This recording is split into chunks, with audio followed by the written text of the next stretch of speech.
ya, yang berjudul 10 penyebab lapangnya hati.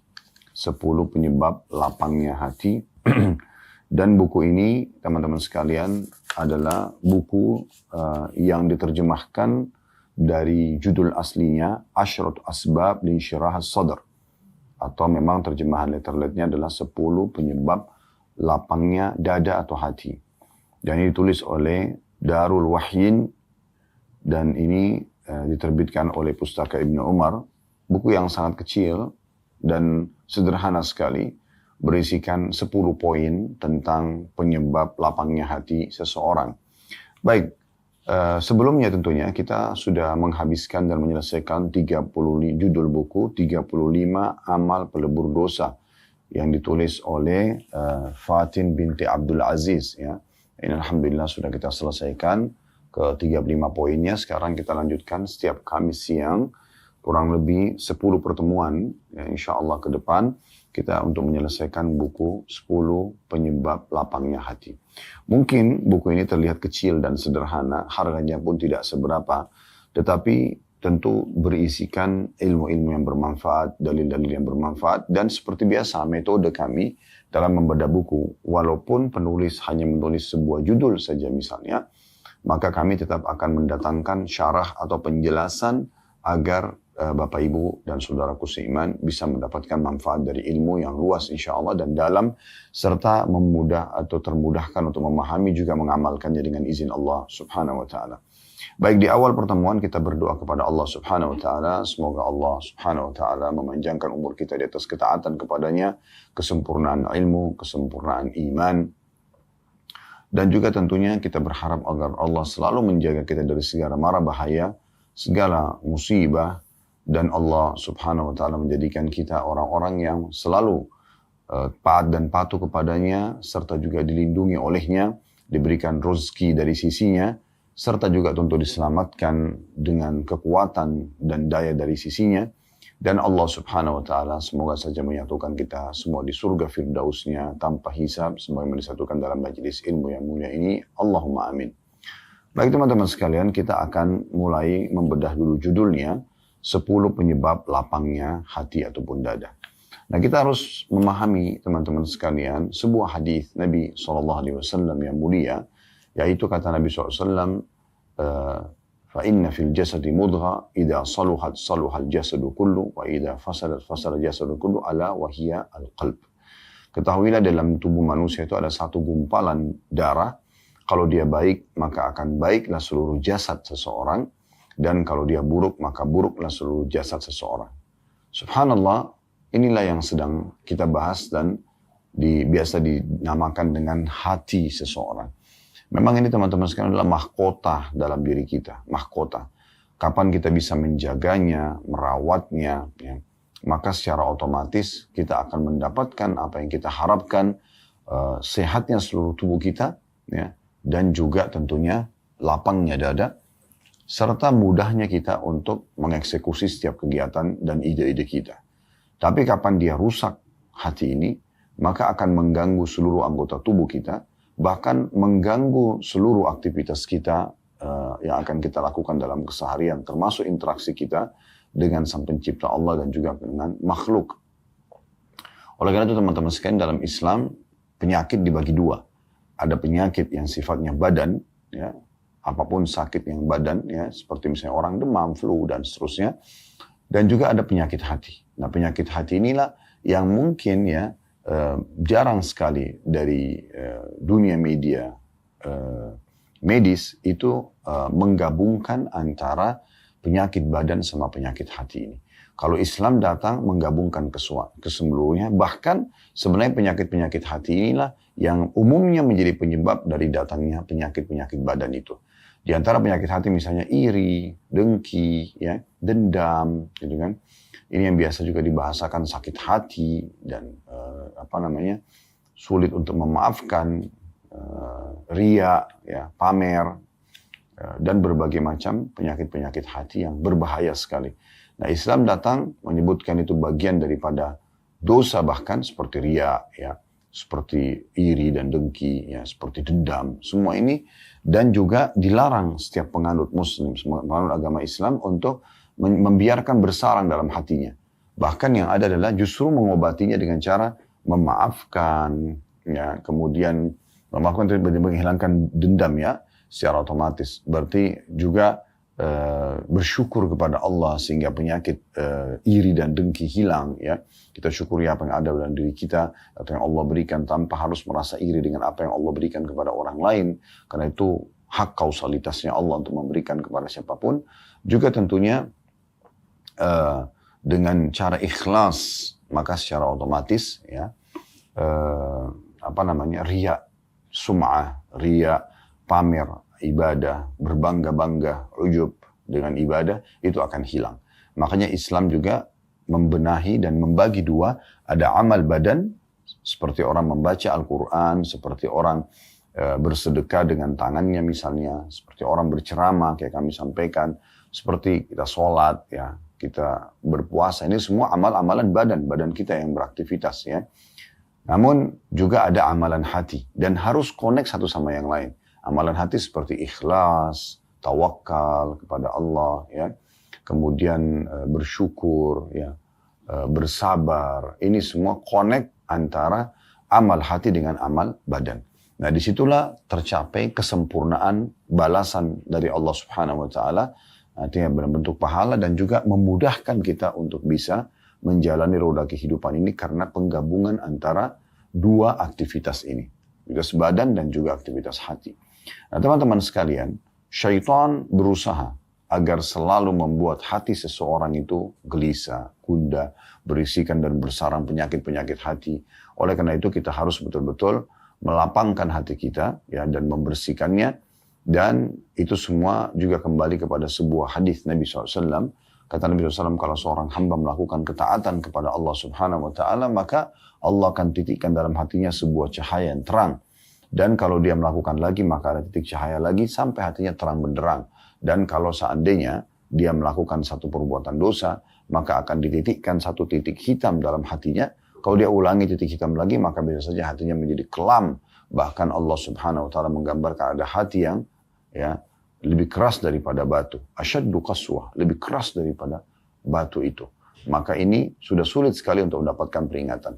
Hati-hati yang lembut, yang lunak, yang berisikan amal-amal hati seperti ikhlas, tulus, ya, pada Allah, ikhlas menerima takdirnya Allah, bertawakal kepada Allah, artinya mengembalikan hasil usaha dia kepada Allah.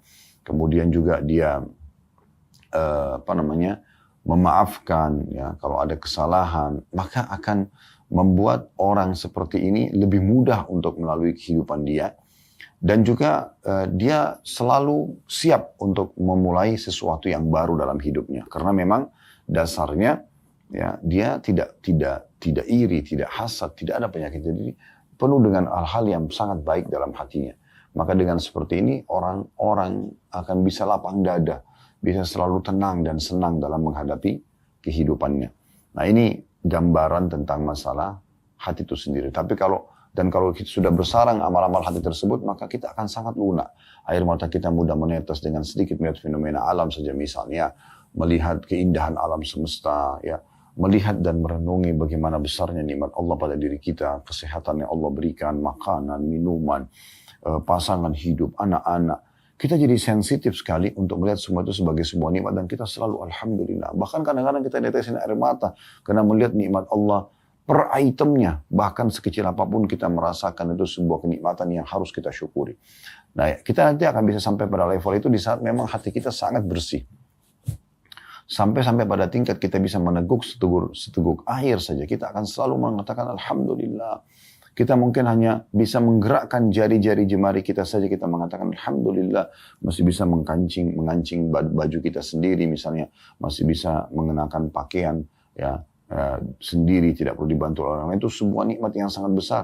Di saat Allah uji dengan penyakit, bagaimana dia harus dibantu oleh orang lain misalnya, ya, dan berapa banyak orang yang tertidur di rumah sakit sana, dan mereka sangat terhalangi dari aktivitas umumnya yang dilakukan oleh orang-orang yang banyak bisa produktif dalam keseharian misalnya.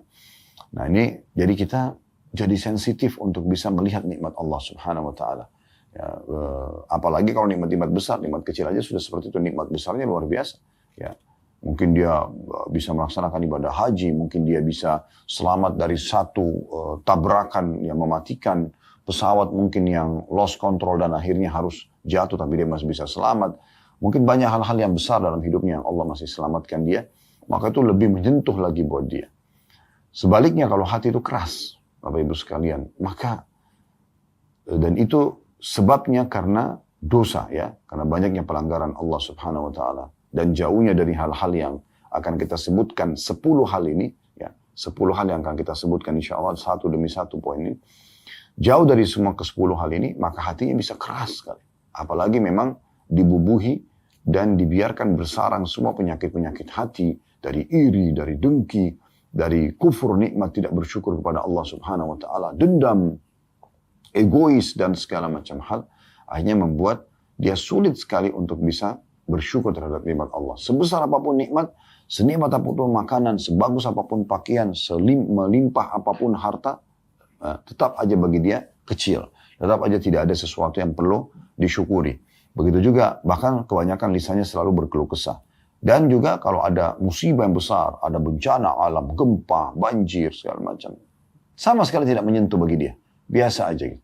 Sebaliknya tadi kalau orang hatinya lunak, mungkin cuma melihat jenazah saja. Mungkin cuma melihat satu kejadian fenomena alam, baik keindahan ataupun sebuah ujian yang berat, gempa bumi dan sebagainya. Itu sudah cukup untuk membuat mereka segera kembali kepada Allah Subhanahu wa taala. Bagaimana Abdullah bin Mas'ud radhiyallahu anhu pada saat berada di Kufah satu hari, terdengar guntur saja. Yang biasa kita dengarkan suara guntur di musim hujan. Ya baru saja berlalu musim hujan yang lalu ya.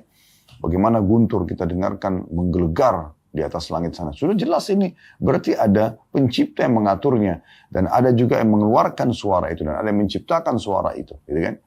Mungkin sebagian orang menganggap itu biasa-biasa saja. Tapi kata Abdullah bin Mas'ud radhiyallahu anhu, sambil beliau menampakkan ketakutannya, dan beliau berkata kepada orang di sekitarnya, sungguh ini peringatan yang sangat keras dan tegas dari yang ada di langit sana Allah SWT kepada penduduk bumi. Artinya bisa saja segera Allah binasakan bagi orang-orang yang tidak mau berhenti dari kemaksiatannya. Maka ini penting sekali untuk kita garis bawahi tentunya ya.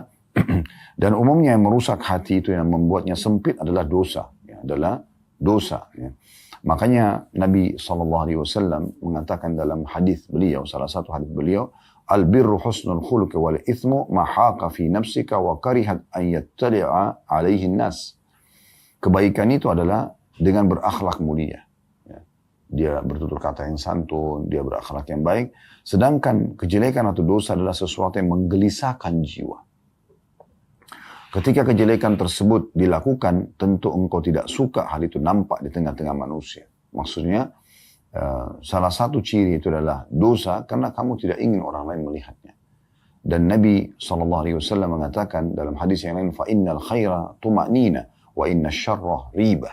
Ketahuilah semua kebaikan, bentuk ketaatan kepada Allah Subhanahu wa taala akan mendatangkan ketenangan jiwa. Semua bentuk ketaatan kepada Allah Subhanahu wa taala, termasuk menerima takdir Allah Subhanahu wa taala. Ya, kenapa wajah kita begini, kenapa fisik kita begini, ya kenapa kedudukan saya hanya seperti ini, kenapa saya diuji dengan penyakit ini, kenapa. Maka seorang mukmin itu langsung menganggap itu adalah sebuah keputusan yang terbaik dari Allah Subhanahu wa taala dan dia menerima sebagai rukun iman yang keenam ya.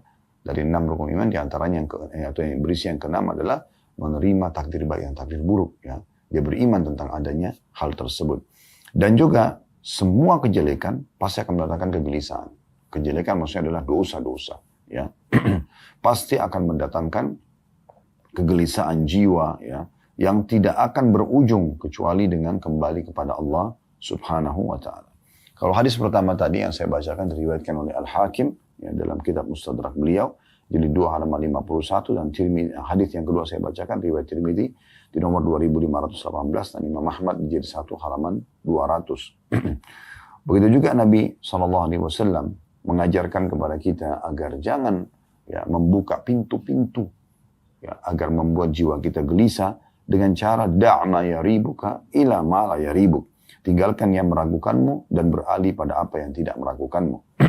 Kemudian beliau mengatakan fa innas sidqa tuma'nina. Jujur adalah ketenangan jiwa. Wa innal kadhiba ribah, dan ketahuilah dusta itu adalah kegelisahan dan kegundahan. Ya. Jadi ini harus kita fahami baik-baik, gitu kan? Bahwasanya memang hati itu akan gelisah dan berbahaya sekali kalau kita biarkan dia terus dengan pelanggaran-pelanggaran agama. Dan Ibnu Qayyim rahimahullah mengatakan tidak ada yang mendatangkan kegelisahan jiwa kecuali dosa seorang hamba. Baik itu dosa yang dia lakukan secara langsung atau secara tidak langsung. Secara langsung misalnya memang dia sengaja iri, hasad, penyakit hatinya misalnya. Atau dia eksekusi dengan tubuhnya, dengan memukul, dengan mencuri, dengan menggibah, menggunjing, dan segala macam. Memfitnah.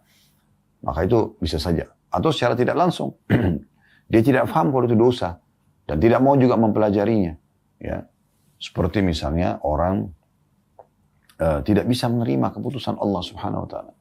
Dia ingin keluar, tiba-tiba hujan. Putusan Allah subhanahu wa ta'ala. Kenapa hujannya? Dia berkeluh kesah dengan itu. Ya. Atau terjadi sesuatu dalam hidup dia yang sebenarnya kejadian tersebut tidak ada pelanggaran agama di dalamnya. Tidak ada pelanggaran agama di dalamnya. Ya. Misalnya dia belum sholat, anaknya ingatkan. Ibu sholat ya, ayah sholat ya. Peringatan sampai. Tapi karena dia merasa itu anak kecil, kok ngapain ingatin misalnya contoh. Atau apa saja yang berhubungan dengan masalah takdir-takdir Allah subhanahu wa ta'ala. Itu yang paling sering terjadi. Ya, dosa yang tidak disadari adalah menolak takdir Allah subhanahu wa ta'ala. Atau berkeluh kesah dengan itu. Disebutkan dalam sebuah riwayat Imam Ahmad rahimahullah. Beliau pernah sakit. Dan beliau berkeluh kesah sambil mengatakan aduh gitu ya. Sebenarnya itu normal saja ya. Tapi seorang ulama yang bernama Taus. Ya, sebenarnya julukannya Taus. Namanya Zakwan rahimahullah. Seorang ulama besar di masa itu. Taus ini nama burung, jenis burung ya, yang indah gitu ya, bulunya dan segala macam. Karena orang ini secara fisik sempurna ya, paras wajahnya tampan, orangnya bersih, fisiknya kekar, orangnya kaya, orangnya pintar, masya Allah. Maka diberikan julukan Taus. Maka Taus mengatakan perkataan aduh pun akan dicatat oleh malaikat. Maka semenjak itu Imam Ahmad rahimahullah tidak pernah lagi bertutur kata kecuali atau tidak pernah mengucapkan aduh ya. Pada saat beliau sedang membutuhkan pun tidak mengucapkannya. Karena khawatir nanti dicatat oleh malaikat dan akhirnya diminta pertanggungjawaban di sisi Allah subhanahu wa ta'ala. Jadi teman-teman sekalian memang ini butuh kebesaran jiwa dalam bisa menerima keputusan Allah subhanahu wa ta'ala supaya hati kita bersih ya. Baik, kita akan langsung masuk teman-teman sekalian dari seperti biasa ya. Saya coba bacakan dulu pendahuluan dan saya selalu ingatkan bukan cuma pendahuluan. Kalau Anda beli sebuah buku, maka Anda mulai dengan membaca daftar isi. Dan daftar isi ini akan menjelaskan kepada Anda secara ringkas apa saja akan dibahas. Ya. Itu ada di halaman 7 sampai halaman 8 ya. Setelah pengantar penerbit daftar isi pendahuluan. Nah, kita akan baca pendahuluan sebentar insya Allah. Kemudian penyebab penyenang atau penenang hati yang pertama, mentauhidkan Allah. Yang kedua, prasangka baik kepada Allah. Yang ketiga, ilmu syar'i. Yang keempat, berzikir dan banyak berdoa kepada Allah. Yang kelima, bersegera meninggalkan kemaksiatan dan muhasabah atau introspeksi diri. Yang keenam, senantiasa melaksanakan kewajiban. Yang ketujuh, bergaul dengan orang-orang saleh. Yang kedelapan, membaca Al-Quran. Yang kesembilan, berbuat baik kepada sesama. Yang kesepuluh, membuang kedengkian hati dan keinginan keras untuk membersihkannya. Jadi ini nanti insya Allah akan kita bahas dan saya coba akan baca dulu pendahuluan dari penulis setelah memuji Allah subhanahu wa ta'ala dan membaca salawat kepada Nabi SAW. Beliau mengatakan kesempitan dada itu ada di halaman 9 ya. Kesempitan dada dan apa yang dialami muslim berupa kegelisahan dan kegundahan persoalan yang terkadang melewati tiap-tiap orang dari kita. Yang terkadang bisa berlangsung lama pada sebagian orang dan terkadang berlangsung sebentar pada sebagian yang lainnya. Maksudnya ada orang yang lama berhari-hari, berbulan-bulan dengan kegundahannya, ada juga orang yang sebentar melaluinya. Kesempitan atau keadaan sempit dada ini terkadang menjadikan hamba sebagai tawanan, bisikan, dan was-was. Akibatnya, orang yang merana ini tetap menjadi tawanan tipu daya syaitan, tergadai oleh kekuatan godaannya terhadapnya, dan tidak mampu melawannya. Pada baris-baris tulisan yang ringkas ini akan disebutkan sebab-sebab yang menyebabkan kelapangan dada dengan seizin Allah subhanahu wa ta'ala. Di antaranya, lalu beliau mulai masuk di sebab yang pertama. Baik teman-teman sekalian, dengan memohon kepada Allah Subhanahu wa taala keikhlasan. Semoga Allah mudahkan kita membedah dengan sempurna setiap poin demi poin dari buku ini, dan juga Allah ikhlaskannya dan Allah sebarluaskan ilmu ini tentunya. Sebab lapangnya dada, jiwa, ya, hati. Yang pertama adalah mentauhidkan Allah Azza wa Jalla. Mentauhidkan Allah Azza wa Jalla. Mentauhidkan artinya betul-betul mengesahkan Allah dengan penuh keyakinan dalam hati, difikirkan dengan akal fikiran, diaplikasikan dengan anggota tubuh, kalau tidak ada Tuhan yang berhak disembah kecuali Allah. Tidak ada yang memberikan rezeki, ya, yang mengangkat dan menahan rezeki, yang menambah rezeki. Tidak ada yang mengatur umur, ya, dan menghidupkan dan mematikan. Tidak ada yang memberikan penyakit dan menyembuhkannya. Tidak ada, ya, yang mengatur fenomena yang di sekitar alam, fenomena alam sekitar kita, ya, baik pergantian siang malam, turunnya hujan, musim dan segala macam, populasi manusia. Tidak ada yang membuat seseorang itu mandul dan juga subur dan seterusnya, contohnya dalam masalah ini, kecuali Allah Subhanahu wa taala, dan betul-betul memurnikan semua itu serta merasa dengan tauhid ini dengan mengesahkan Allah, dia selalu berkomunikasi dengan Tuhannya, dia selalu bersangka baik dengan Tuhannya. Oleh karena itu di sini dalam mentauhidkan Allah bukan hanya sekedar memahami, oh, mengesahkan Allah selesai, ya udah saya imani Allah sebagai Tuhan. Tidak, betul-betul harus sangat dalam. Dan ini yang dimaksud oleh penulis di sini. Jadi betul-betul kita mentauhidkan Allah Subhanahu wa taala sehingga pada saat kita sedang ada nikmat, kita yakin yang menciptakan kita Allah, yang juga memberi nikmat itu Allah, yang bisa mempertahankan hanya Allah. Kalau kita sedang sakit dan ada musibah, maka yang menciptakan kita Allah, yang menciptakan penyakit itu Allah, dan yang bisa mengangkat musibah dan masalah itu adalah Allah. Maka saya bacakan di sini di halaman 11 di sebab pertama penenang hati, yaitu perkataan Ibnu Qayyim rahimahullah, diangkat oleh penulis, mencintai Allah Azza wa Jalla, mengenalnya, senantiasa mengingatnya, merasa tenang dan tentram kepadanya, serta mengesahkannya dengan cinta, takut, harap, tawakal, dan muamalah.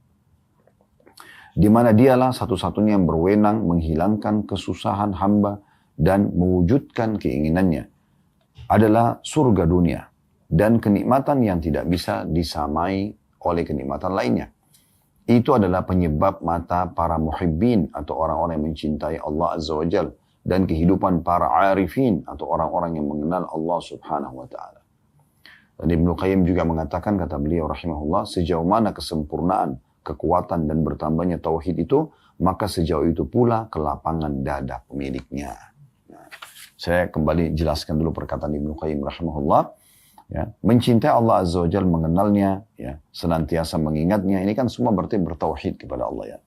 Merasa tenang dan tentram kepadanya, maksudnya keputusannya, ya, dan juga bergantung padanya, memohon kepadanya, serta mengesahkannya dengan cinta. Tidak ada Tuhan selain Allah, tidak ada tempat bergantung kecuali kepada Allah, dengan penuh cinta, dengan penuh takut akan siksanya sehingga tidak berani melanggar, dengan penuh harap agar semua permintaannya dipenuhi oleh Allah, tawakal, menyerahkan hasil usaha setelah berusaha, dan juga, ya, dalam hal muamalah, interaksi dalam keseharian selalu melibatkan Tuhannya, di mana dialah Allah satu-satunya yang berwenang menghilangkan kesusahan hamba dan mewujudkan keinginannya.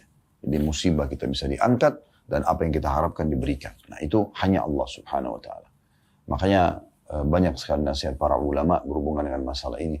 Di antaranya seorang Arab Badui pernah mengusul dalam sebuah syairnya yang kurang lebih artinya, jangan engkau gantungkan nasibmu pada makhluk, karena kalau engkau gantungkan nasibmu padanya maka dia akan marah. Tapi gantungkanlah nasibmu kepada Sang Pencipta Allah, yang kalau kau tidak memohon kepadanya justru dia akan marah kepadamu. Dan ini sesuai juga sejalan dengan sabda Nabi SAW, man lam yadu'ullah yaghdab alaih, dalam hadis riwayat Tirmidzi. Siapa yang tidak memohon, manja dan merengek kepada Tuhannya Allah, maka Allah pun akan murka kepadanya. Ya. Dan kenikmatan, ya, yang luar biasa kalau Allah tanamkan dalam hati seperti ini, ya, ini kalau ada tanaman tauhid, selalu sama Tuhannya, selalu sangka baik dengan Tuhannya. Apapun keputusan Allah dia selalu ridho, ya, sehat, sakit, ya, miskin, kaya, selalu saja dia baik pada Tuhannya. Seperti nanti akan kita jelaskan dalam poin yang kedua insya Allah nanti ya, pertemuan akan datang bersangka baik kepada Allah, maka dia akan selalu tentram hidupnya. Ya.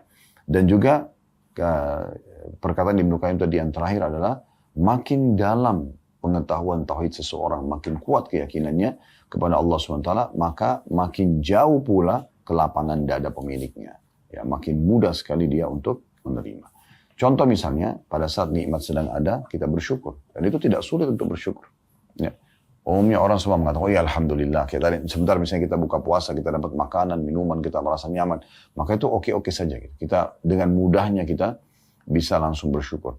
Tapi yang perlu kita titik beratkan, syukur ini sebuah sayap kehidupan yang selalu harus dipandarkan dengan sayap yang lain, yaitu sabar pada saat ujian datang. Karena tidak mungkin orang tidak diuji oleh Allah Subhanahu wa Ta'ala. Oleh karena itu kita harus paham benar-benar poin masalah ini. Sebagaimana kita bisa syukuri dan menerima kalau kita diberikan nikmat, kita juga harus bisa bersabar pada saat kita diberikan ujian.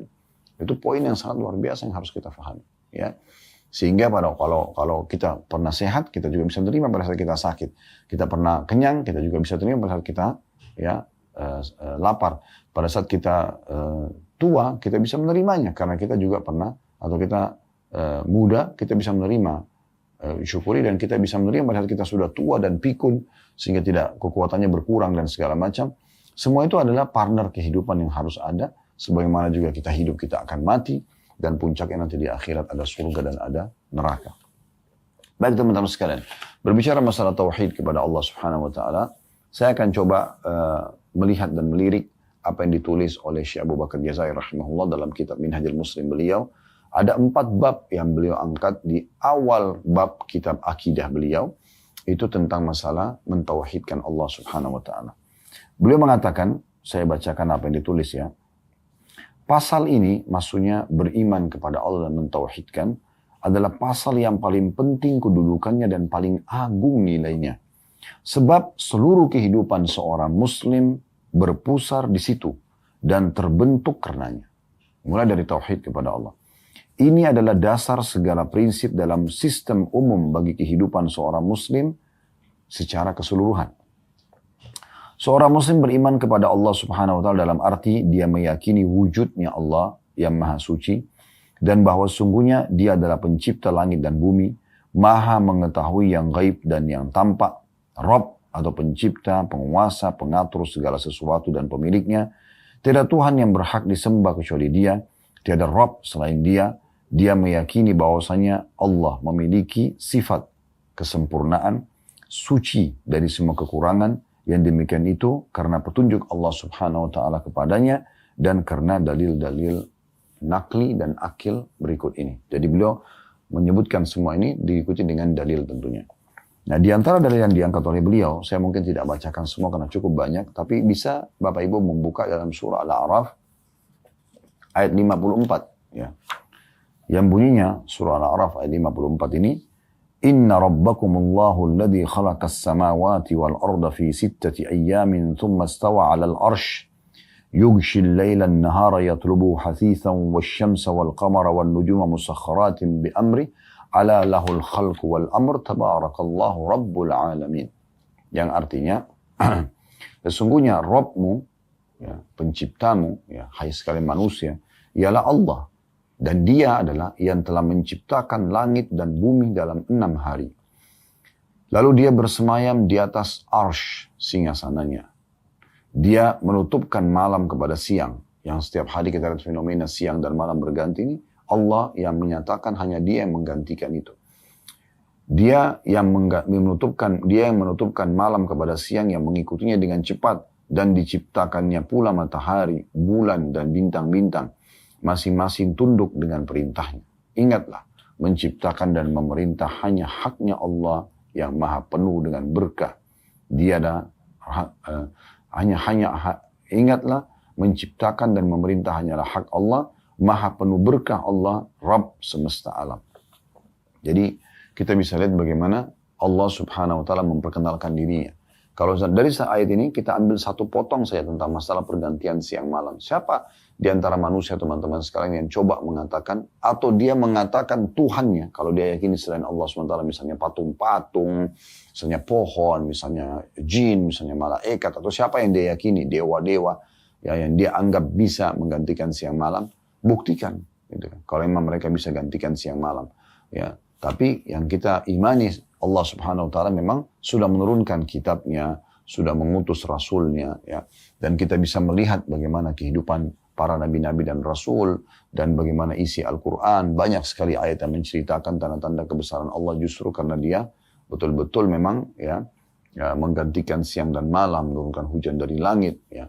Dan itu tidak pernah ada manusia yang mau meyakini itu atau menekankan dalam dirinya. Fir'aun pun yang mengaku sebagai Tuhan, Namrud pun yang mengaku sebagai Tuhan tidak pernah berani mengucapkan kata-kata itu. Mereka tidak pernah, karena mereka tahu mereka tidak akan bisa menjangkau itu, ya. Lebih parah lagi kalau orang yang menyembah patung-patung, dewa-dewa yang tidak bisa sama sekali membuktikan apa-apa. Tidak ada buktinya, mereka tidak ada kitab-kitab yang bisa dibaca, mereka tidak ada utusannya yang bisa menyampaikan dan membuktikan. Kalau para nabi-nabi dan mayoritas manusia di populasi yang ada sekarang itu adalah pengikut para nabi-nabi. Agama profetis, Yahudi, Nasrani, Islam, ya, yang mengikuti Nabi Musa, mengikuti Nabi Isa, mengikuti Nabi Muhammad SAW, gitu kan. Walaupun sebenarnya yang paling sebenarnya adalah muslimin, karena mereka mengimani risalah Nabi Musa dan Nabi Isa alaihissalam, gitu kan. Tapi mayoritas penduduk dunia ini yang sekarang lebih dari 7 miliar populasinya itu, ya 80%-nya adalah agama orang yang meyakini adanya Allah Subhanahu Wa Taala. Jadi mayoritas manusia juga seperti itu, mengerucut kepada Tuhan ini sebenarnya, ya. Dan cukup banyak bukti-bukti yang berhubungan dengan masalah itu. Lalu Allah Subhanahu Wa Taala juga menyebutkan, diangkat selanjutnya oleh beliau dalam surah Al-Hasyr ayat 22 sampai 24, di mana Allah memperkenalkan tentang dirinya sebagai pencipta agar kita lebih mudah untuk mentauhidkan Allah. Yaitu dalam surah Al-Hasyr ayat 22 sampai 24 yang berbunyi, Huwallahu alladzi la ilaha illahu alimul ghaibi wasyahadati huwar rahmanur rahim, wallahu alladzi la ilaha illa huwal malikul quddusus salamul mu'minul muhaiminul azizul jabbarul mutakabbir, subhanallahi amma yusyrikun, huwallahul khaliqul bari'ul musawwiru lahul asma'ul husna, yusabbihu lahu ma fis samawati wal ardi wa huwal azizul hakim. Dialah Allah yang tiada Tuhan yang berhak disembah selain Dia, yang mengetahui yang gaib dan nyata. Dialah yang maha pemurah lagi maha penyayang. Dialah Allah yang tiada Tuhan yang berhak disembah kecuali Dia. Ya, Dia adalah Raja yang maha suci, yang maha sejahtera, yang menganugerahkan keamanan, yang maha memelihara, yang maha perkasa, yang maha kuasa, yang memiliki segala keagungan, maha suci Allah dari apa yang mereka persekutukan. Dialah Allah yang menciptakan, yang mengadakan, yang membentuk rupa, yang mempunyai nama-nama yang paling baik, bertasbih kepadanya apa yang ada di langit dan di bumi, dan dialah yang maha perkasa, lagi maha bijaksana. Jadi Allah SWT memperkenalkan tentang dirinya di sini, ya.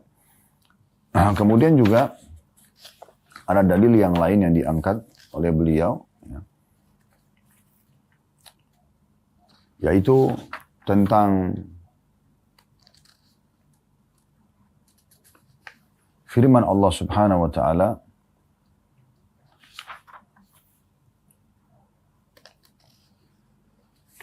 di dalam surah Ar-Rum ayat 27 yang bunyinya, وهو الذي يبدأ الخلق ثم يعيده وهو أهون عليه وله المثل الأعلى في السماوات والأرض وهو العزيز الحكيم. Dialah yang menciptakan manusia dari permulaan, kemudian mengembalikan atau menghidupkannya kembali, dan menghidupkan kembali itu lebih mudah baginya, dan baginya lah sifat yang maha tinggi di langit dan di bumi. Dialah yang maha perkasa, lagi maha bijaksana. Dan sekian banyak dalil-dalil yang berhubungan dengan masalah hal yang serupa dengan ini. Intinya sebenarnya, berapa banyak di antara manusia yang telah mengimani Allah Subhanahu Wa Taala, hanya saja memang sangat sedikit di antara mereka yang mentauhidkan Allah secara murni. Kita lihat misalnya fenomena masyarakat Mekah di masa Nabi Sallallahu Alaihi Wasallam. Mereka yakin Ka'bah itu rumahnya Allah, dibangun oleh Nabi Ibrahim AS. Mereka tawaf juga, mereka juga melaksanakan ibadah haji. Cuma sayangnya mereka masih syirik kepada Allah, masih menyekutukan Allah dengan makhluk-makhluk yang lain. Dimulai dari Amru bin Luhai, ya, salah satu orang yang pernah hidup di masa sebelum lahirnya Nabi Muhammad SAW. Dia pernah dengan sukunya, ya, suku dia Khuza'ah, menyerang Mekah dan merebut dari suku Jurhum. Dan karena Jurhum merasa terkalahkan, dan Jurhum ini adalah suku yang tadinya bergabung dan tinggal di Mekah bersama ibunda Hajar dan Ismail alaihissalatu wassalam. Turun-temurun mereka hidup di Mekah karena ada ibadah haji, mereka menjadi penduduk Mekah. Jadi mereka itu terlihat secara perekonomian mengundang dengkinya orang-orang, termasuk suku Khuza'ah. Maka suku Khuza'ah menyerang Mekah dan Jurhum dikalahkan. Nah, waktu Jurhum kalah, mereka menimbun air Zam-Zam. Mereka menimbun sumur Zam-Zam, sehingga akhirnya tidak ada Zam-Zam sekitar antara kata ahli sejarah 300 sampai 500 tahun. Jadi cukup lama tidak ada Zam-Zam di Mekah, gitu kan. Maka pada saat itu, teman-teman sekalian, salah satu raja dari Khuza'ah ada bernama Amr bin Luhai. Dia jadi dia kalau mau datangkan air untuk penduduk Mekah sebagai raja, dia selalu mendatangkan setiap hari dari luar Mekah di perkampungan-perkampungan yang memiliki sumur yang mungkin memiliki air yang cukup banyak, dengan membelinya dan akhirnya bisa membuat roda kehidupan di Mekah berjalan. Nah, satu waktu dia pernah ke negeri Syam, dia temukan ada satu suku Amalik namanya. Suku Amalik ini menyembah patung. Tapi mereka juga yakin ada Tuhan Allah. Maka Amr bin Luhai nanya, ini apa yang kalian lakukan? Dia bilang, ini patung-patung perantara antara kami sama Allah. Dan dia juga bisa membantu menurunkan hujan, dia bisa menyembuhkan penyakit, bisa memudahkan rezeki dan seterusnya. Dan juga bahasa menurunkan hujan mengundang keinginan Amr bin Luhai untuk membeli patung-patung yang mereka jual sambil mengatakan di Mekah kami kurang air, mungkin Tuhan-Tuhan kalian bisa membantu kami. Maka mulai dia beli patung-patung, kemudian dia taruh di Mekah, dia ajak masyarakat untuk menyembah patung tersebut, dan mulailah tersebar penyembahan berhala di saat itu di kota Mekah. Maka teman-teman sekalian, pada saat itu akhirnya dia datangkan patung yang lebih besar lagi, dan bahkan menyuruh masyarakat Mekah akhirnya memproduksi patung-patung, dan mulailah pasar-pasar Mekah dipenuhi dengan patung-patung syirik kepada Allah Subhanahu wa taala. Nah, perbuatan-perbuatan ini akhirnya membuat mereka jauh dari Allah Subhanahu wa taala, dan Nabi SAW mengingatkan mereka agar segera kembali ya pada saat beliau bebaskan kota Mekah dengan cara menghancurkan 360 patung yang mereka yakin ini dewa itu, yang turunkan hujan, yang bisa berikan keturunan, yang ini, yang itu, segala macam. Dan Nabi SAW hancurkan dengan tongkat beliau sendiri, yang pada saat itu doktrin yang ada di masyarakat Mekah, kalau seandainya seseorang itu melihat saja ke salah satu patung mereka anggap Tuhan namanya Hubal, itu bisa kualat. Maka Nabi SAW sengaja menghancurkan semua termasuk Hubal sendiri, di mana Nabi SAW dari atas unta beliau mencolok matanya Hubal, ya, patung itu kemudian terpotonglah bagian kepalanya, kemudian beliau mendorong bagian badannya dan akhirnya jatuh dan pecah, dan beberapa sahabat memecahkan kembali, tambah memecahkan patung itu, sehingga akhirnya habislah semua kesyirikan kepada Allah, dan Nabi SAW mengembalikan mereka bertauhid kepada Allah Subhanahu wa ta'ala, untuk kembali betul-betul memurnikan ibadah kepada Allah. Dan Nabi SAW ajarkan dalam banyak hadis beliau, di antaranya beliau mengatakan kepada para sahabat agar memurnikan tauhid, kalau kalian minta kepada Allah, mintalah sesuatu yang sangat besar, dan mintalah segala sesuatunya, sampai mintalah tali sendal kalian yang kalian butuhkan. Makin kita manja kepada Allah, maka makin kuat tauhid kita. Makin kita memohon, merengek kepada Dia, maka makin ya dekat kita kepada Allah, dan makin murni tauhid tersebut. Jadi ini butuh kekuatan yang luar biasa ya, bagaimana mentanamkan dalam hati tentang masalah itu. Dan semua nabi-nabi yang diutus oleh Allah Subhanahu wa taala, ada 124.000 nabi, diantaranya 313 rasul. Yang wajib Anda iman ada 25 nabi dan rasul, semuanya menyampaikan tentang wujud Allah Subhanahu wa taala dan sebagai pencipta alam semesta ini, kata beliau. Dan juga kata Syekh Abu Bakar, tidak ada seorang nabi atau rasul pun di antara mereka melainkan Allah telah berfirman kepadanya atau mengutus seorang utusan kepadanya, atau diwahyukan, maksudnya dari kalangan malaikat, atau diwahyukan kepada hati dan akalnya sesuatu yang memastikan bahwa apa yang disampaikan adalah firman Allah Subhanahu wa taala. Berita yang disampaikan oleh sejumlah besar manusia, sekitar 124.000 nabi, di antaranya 313 rasul yang wajib kita imani, 25 nabi dan rasul, dan hampir sama semua penyampaiannya untuk menyembah Allah Subhanahu wa taala, mentauhidkan Allah. Anda bisa baca dalam surah Al-Anbiya, Anda bisa baca juga, itu artinya surah para nabi-nabi ya.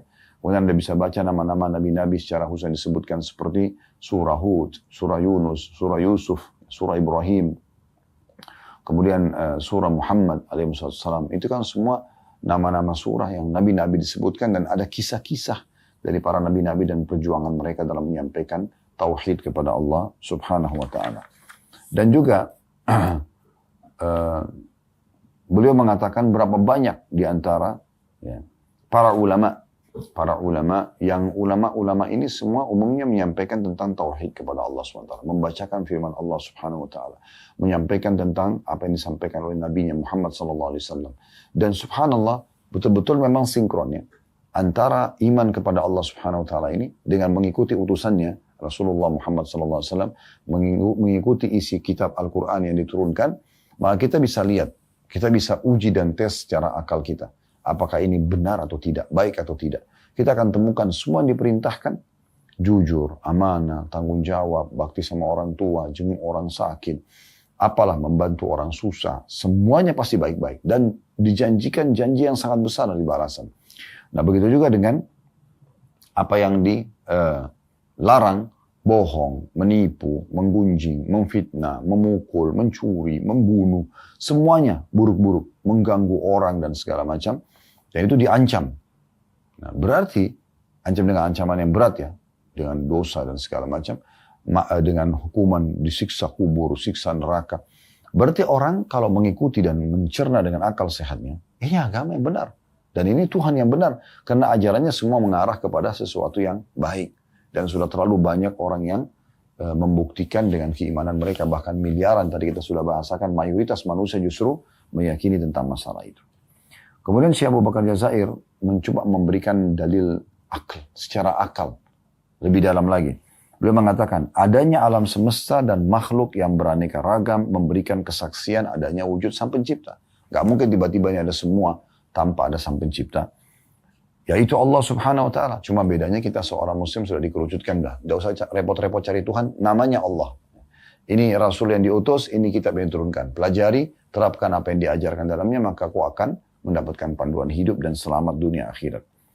Karena kata beliau, tidak ada seorang pun di alam raya ini yang mengklaim telah menciptakan alam raya ini beserta isi-isinya selain daripada Allah Subhanahu Wa Taala.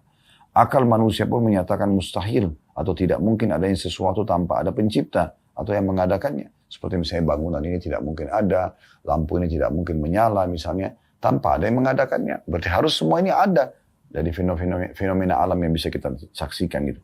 Bahkan juga akan menyatakan mustahil akan adanya sesuatu yang sangat sederhana tanpa ada yang mengadakannya. Seperti adanya makanan tanpa ada yang berusaha untuk memasaknya, atau adanya hamparan di muka bumi ini ya, tanpa ada yang menghamparkannya.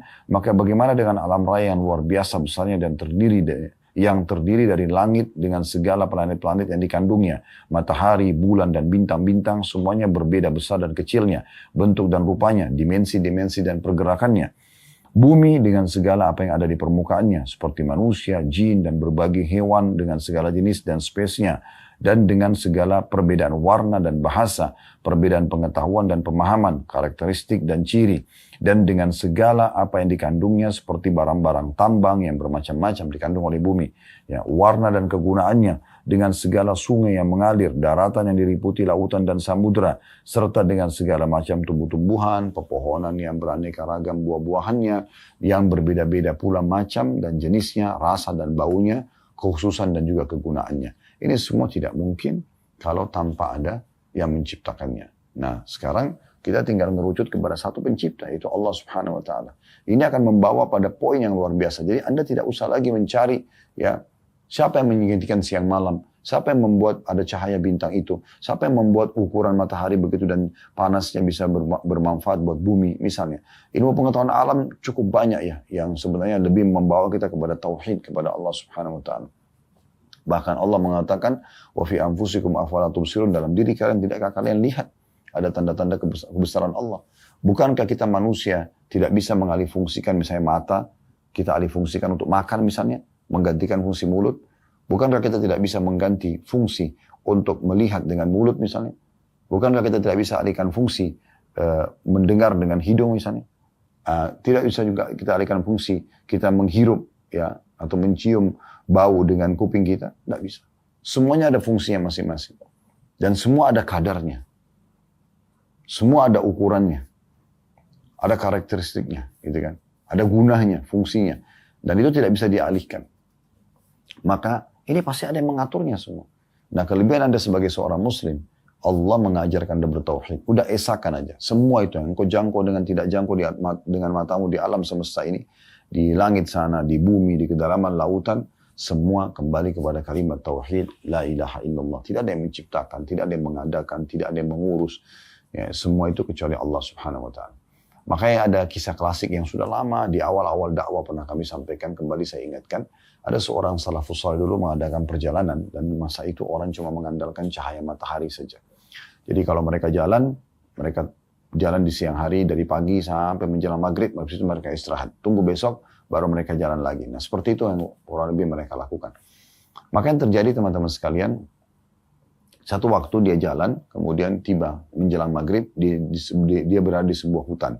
Sudah gelap, nggak bisa lagi dia keluar gitu. Dia harus tunggu besok baru dia bisa jalan, karena gelap sekali.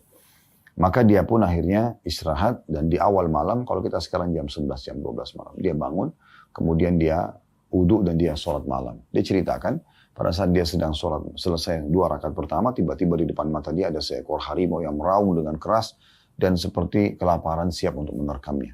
Di saat itu subhanallah muncul ya tauhid dia kepada Allah. Maka dia mengatakan, wahai harimau, kalau seandainya Allah yang telah menciptakan aku dan kamu ya mengutusmu untuk memakanku, aku tidak akan melawan. Tapi kalau seandainya engkau datang untuk mengganggu ibadahku dengan Allah, ya maka pastinya aku akan minta kepadanya untuk membinasakanmu. Maka tiba-tiba harimau tersebut pergi dan meninggalkan orang saleh. Ya, jadi keyakinan kita bahwasanya yang menciptakan harimau itu adalah Allah. Bahkan yang bisa mengalihkan kita keburukan serangan harimau tersebut adalah Allah Subhanahu wa Ta'ala. Begitu juga dengan segala hal, penyakit misalnya, yang ciptakan kita Allah, yang ciptakan penyakit Allah, yang bisa menyembuhkan hanya Allah. Makanya Nabi Ibrahim AS mengatakan dalam Al-Quran, Allah kekalkan, wa idza maridtu fahuwa yashfin. Kalau saya sakit, maka dia yang menyembuhkan saya, maksudnya Allah Subhanahu wa Ta'ala. Nah ini semua bentuk-bentuk tauhid kita kepada Allah. Apapun ujian datang, berarti Allah sedang menguji kita, kita bersabar. Gitu kan. Kita tinggal kembalikan, apakah secara agama ini, sebabnya adalah kita sendiri dosa, kita tinggal introspeksi diri, kita bertaubat kepada Allah. Atau memang dasarnya itu adalah kebenaran, tapi kita dipastikan harus mengikutinya, supaya kita terima takdir Allah Subhanahu wa Ta'ala. Apapun keputusan Allah Subhanahu wa Ta'ala, kita terima.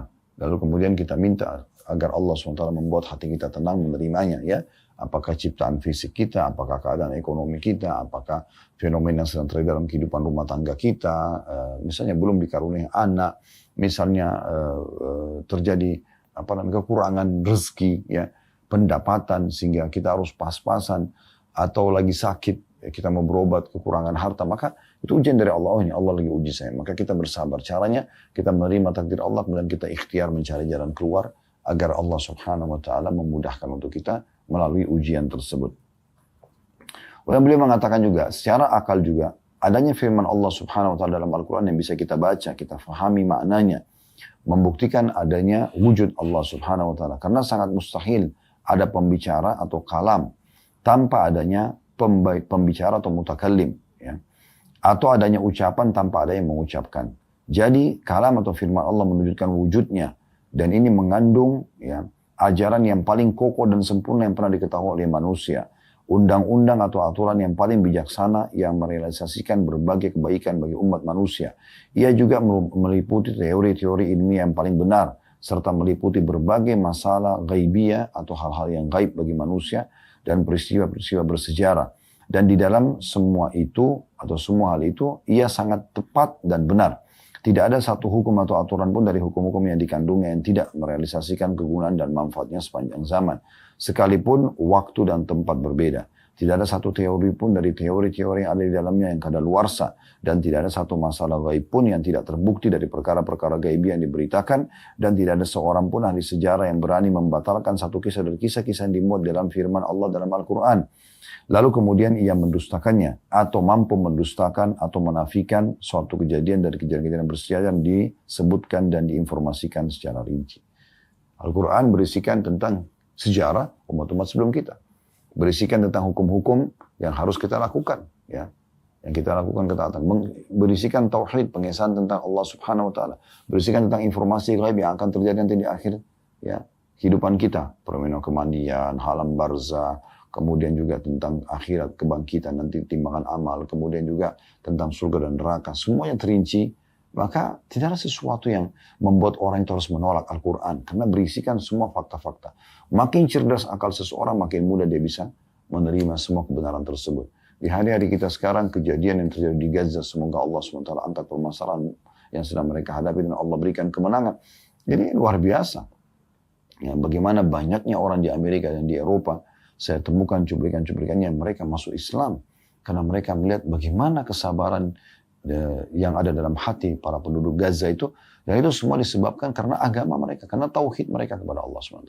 Di depan rumah mereka yang hancur, di depan masjid mereka yang hancur, di saat mereka sudah kelaparan tidak bisa makan, lisannya masih bisa mengatakan Alhamdulillah, kami bersyukur, kami berterima kasih kepada Allah. Itu kan menandakan kekuatan tauhid yang luar biasa. Apalagi kalau hanya fenomena kecil yang seperti kita hadapi kadang-kadang sudah penuh dengan keluh kesah dalam keseharian. Itu menandakan memang perlunya kita tingkatkan kualitas tauhid kita kepada Allah Subhanahu wa taala. Lalu yang terakhir beliau mengatakan begini, secara akalnya ya.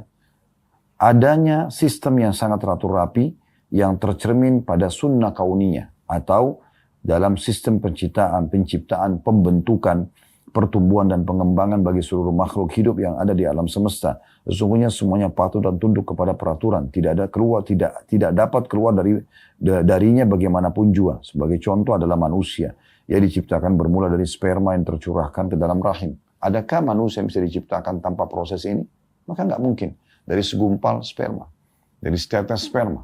Lalu siapa yang ciptakan dia? Pemilik sperma itu. Siapa yang ciptakan sperma itu? Siapa yang membuat sistem harus melalui sperma itu? Tanpa sperma nggak ada manusia. Gitu kan? Kemudian melalui beberapa fase yang sangat ajaib. Di mana tidak ada seorang pun selain Allah yang ikut campur di situ. Terbentuknya dari sperma ketemu sama sel telur. Bahkan saya pernah melihat langsung cuplikan ilmiah ya, bagaimana sperma yang tertuangkan itu dia hidup dipakai alat canggih sehingga dibesarkan, dia bergerak dan ada asam di rahim wanita yang memang itu dibuat juga oleh Allah SWT sebagai bentuk pertahanan sehingga banyak mematikan sperma dan yang lolos 1-2 sperma.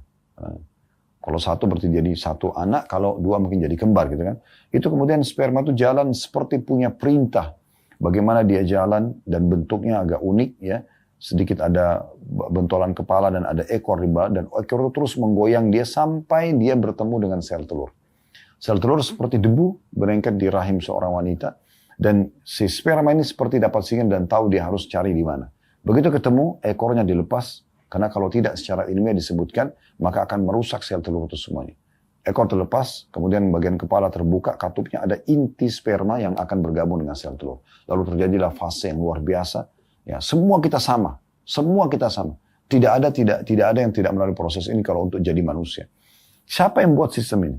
Kemudian mulailah bertemu beberapa hari, kemudian dia mulai menjadi gumpalan darah.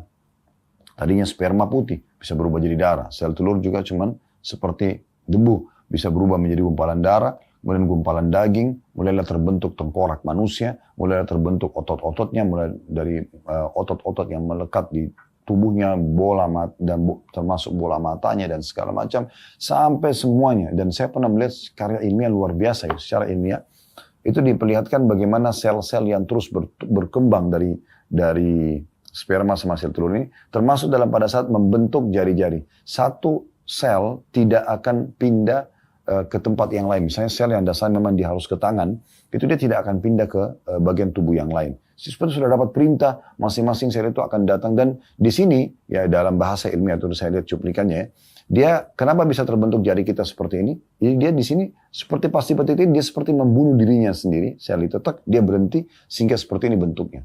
Seperti sudah dapat perintah, dia harus berhenti di situ dan terbentuk jari. Kalau tidak, maka ini akan terus berkembang. Ya.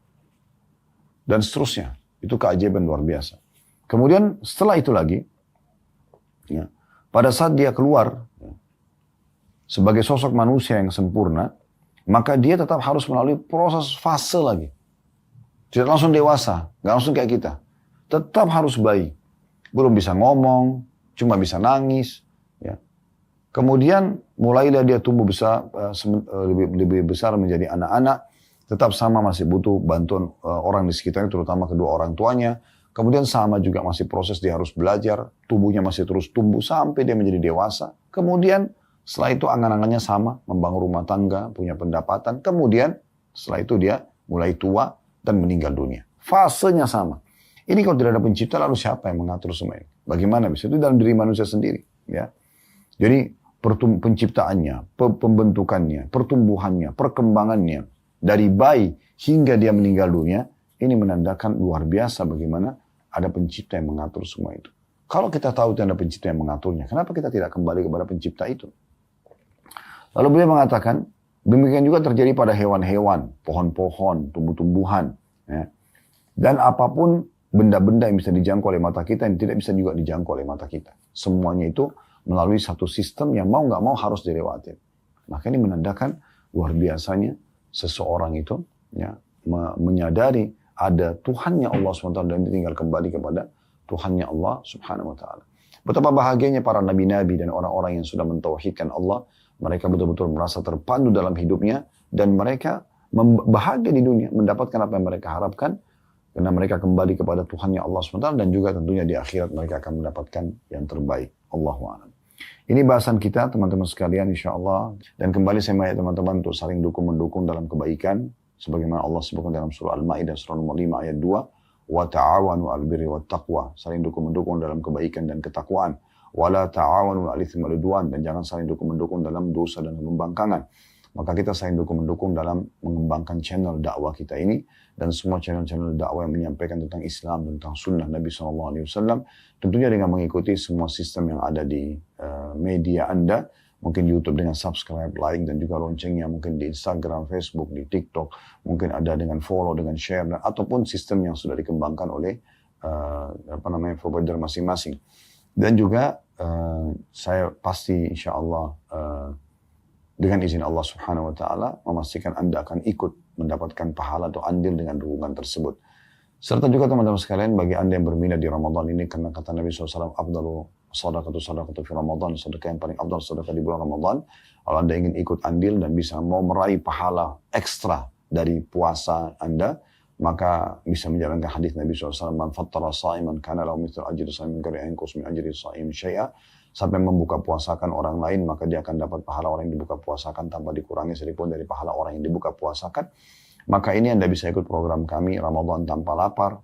Ya insya Allah ini Anda bisa ikutin di layar Anda sudah tampil.